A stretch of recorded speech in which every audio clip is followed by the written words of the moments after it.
एक महत्त्वाची बातमी, लाडक्या बहिणींच्या खात्यात एप्रिलचा हप्ता येण्यास सुरुवात। केवायसी पूर्ण झाला असेल तर तुमचे रखडलेले हप्ते एकत्रित मिळणार आहेत। लवकरच लाडकीच्या खात्यात 4.5 ते 6 हजार रुपये जमा होण्याची शक्यता आहे।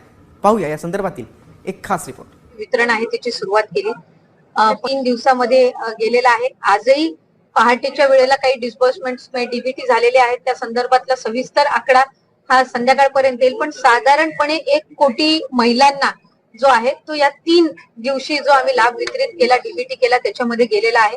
आणि याच्यामध्ये स्क्रुटिनी अभावी ज्या महिलांना लाभ मिळाला नव्हता त्यांना 4500चा लाभ वितरित झालाय।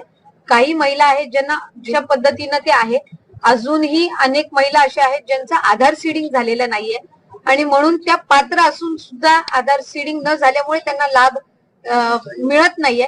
आम्ही आजही मंत्रिमंडळाच्या बैठकीमध्ये सन्मान्य मुख्यमंत्री महोदय, दोन्ही उपमुख्यमंत्री आणि मंत्रिमंडळातील सहकाऱ्यांसमोर हा अहवाल ठेवला की त्या जिल्ह्यामध्ये त्या पालकमंत्र्यांनी आधार सीडिंग मुळे ज्या महिला लाभापासून वंचित राहिलेल्या आहेत त्या संदर्भामध्ये